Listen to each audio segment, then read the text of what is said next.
Hey guys, Mrs. Cornell here. We are going to talk about video 2, which is going to be linear relations and functions. So we're going to be talking about our relations and functions again, but this time we're going to be talking about straight lines. All right, so let's get rolling here as soon as I get this lined up. All right, so first of all, because we're talking about linear relations and we've got y equals mx plus b, I have to ask you, why was the student afraid of the y-intercept? Because they were afraid of getting stung by the bee. You get it? All right, linear relations. So linear relations, like we kind of talked about, straight line graphs. A linear equation is only going to have addition, subtraction, or multiplication of a variable. So they're going to be things that you are used to seeing. So linear would be something like y equals 2x plus 3, y equals just 3. We could have x equals 4, things like that. Or maybe just y equals x isn't also a linear relationship. Nonlinear would be things like y equals 2 over x, because there's division of a variable. Maybe y equals 3 divided by x plus 1, things like that. Okay, writing a linear relationship. So the growth rate for Bermuda grass is modeled by this relationship here, 5.9x plus 3.25. Remember, f of x is a fancy way of saying y. In this case, f of x, or y, represents the total height in inches after your initial measurement. Okay, so this, I'm guessing, means that your initial measurement, the grass was 3.25 inches high, and it grows at a rate of 5.9 inches per day or something like that. Okay, so how tall is the sample after 3 days? Well, 3 would be our x value that we're talking about. Okay, so we're going to plug x in. So really we have 5.9 times 3 plus 3.25. And if you plug that in your calculator, we would get just 5.9 times 3 and then plus 3.25. We get 20.95 inches. So that is obviously extremely tall. If your lawn was 20.95 inches, we would definitely want to be mowing that more than every 3 days. So what that tells us is that Bermuda grass grows very fast. But we also knew that because of that 5.9 here is the slope. Okay, 5.9, okay, means that it grows 5.9 inches, like we said, per day, which is a ton. Okay. All right, if the grass was 50.45 inches, we want to know how many days it has been since it was cut. Okay, so this again now, so this is the final measurement. So this is actually our f of x value or our y value this time. So now we want to set that equal to the equation. So 5.9x plus 3.25. And we're going to solve that. So subtract your 3.25. So 5.9x equals 50.45 minus 3.25, which is 47.2. And we'll divide that by 5.9. So x is 8. And we want to make sure we label it, so x would be 8 days. Okay, so that's just an example of a linear pattern that we can see. All right, so we have y equals mx plus b. That's what we just dealt with, or slope-intercept form of an equation with the Bermuda grass. Okay, now we have standard form. So standard form is ax plus by equals c. That's a little tough to see. So ax plus by equals c.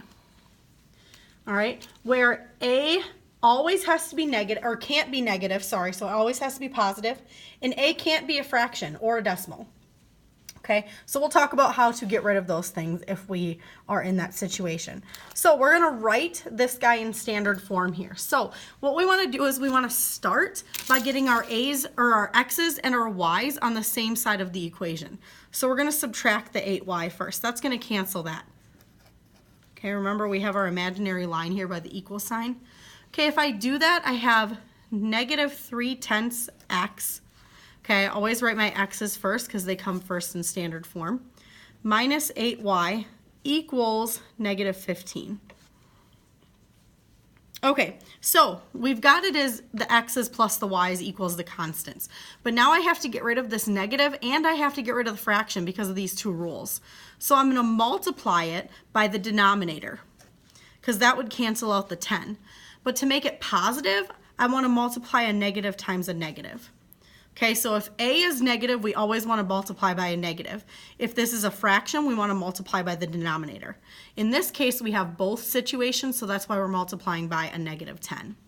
Okay, when I do that then, those are going to cancel each other out. So I'm left with positive 3x. Okay, negative 10 times negative 8 would give me a positive 80y. And then negative 10 times negative 15 would give me positive 150. So there is your standard form. All right, this guy we're going to do the same exact thing. So we want to move our x's over this time. So this is actually in slope-intercept form and we need to convert it to standard. This is something that you'll see quite a bit actually. So we're going to subtract the 1/2 because it's a positive. Remember, you're moving all the x's, not just the 1/2.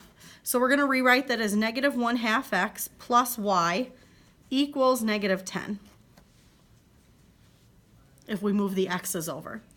And now we want to get rid of the negative, so we're going to have to multiply by negative something to get rid of this negative. And the denominator is 2.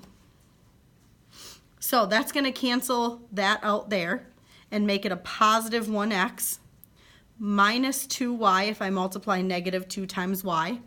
And negative 2 times positive, or negative 10 would give me a positive 20. All right, so that's how we write something in standard form. All right, last concept here that we're going to talk about with linear relations. So we've got our x-intercepts and our y-intercepts. Okay, so x-intercept is where the graph crosses the x-axis. The y-intercept is where it crosses the y-axis on a graph. Your x-intercept is always going to be a number, comma, 0, and your y-intercept is always 0, comma, a number. Because if we look at our graph, okay, your x-intercept is on this line, which means that your y value will always be 0. Your y-intercept is on this line, which means your x value will always be 0. All right. Okay, this guy here, we're going to find the x and y intercepts, then graph. Okay, so to do this, what we want to do is put it in standard form first. So we're going to add the 10 over. So that gives me 2x plus 5y equals 10. Once we're to that, to find, I like to set myself up a little table and say x-intercept and y-intercept. Okay, to find the x-intercept, I'm going to plug 0 in for y. Because 0 is always the y value when you find your x-intercept. Okay, so if I plug 0 in for y, that means that this right here just kind of goes away. So I'm left with 2x equals 10. So in other words, x is 5. Or my x-intercept, in other words, is 5, comma 0. Okay, your y-intercept, on the other hand, then, means that you plug 0 for x. Well, if you do that, your x's go away, and you're left with 5y equals 10. We plug 0 in for x because the x value is always 0 in your y-intercept. So y would then equal 2 or 0, comma 2. All right, when I graph then, my graph becomes super nice when I get my intercepts because at 5, comma 0, I have a dot. That's my x-intercept. And at 0, comma 2, I have my y-intercept, and there's my line. All right, my last one here, this one's already in standard form, so I can go straight to setting up this little table here. Okay, so I'm going to plug in 0 for my y and 0 for x here. Okay, 0 for y means that I'm left with 3x equals negative 12. So x is negative 4, which means negative 4, comma 0 is my x-intercept. 0 for x means I'm left with negative 4y equals negative 12. Be careful with your negative signs. So y is 3, or 0, 3. So when I go to graph, okay, I've got negative 4, 0 for my x-intercept, and I've got 0, 3 for my y-intercept. So there is my line. All right, and that is finding your x and y intercepts, graphing. That is video 2. We will see you next time. Have a great day.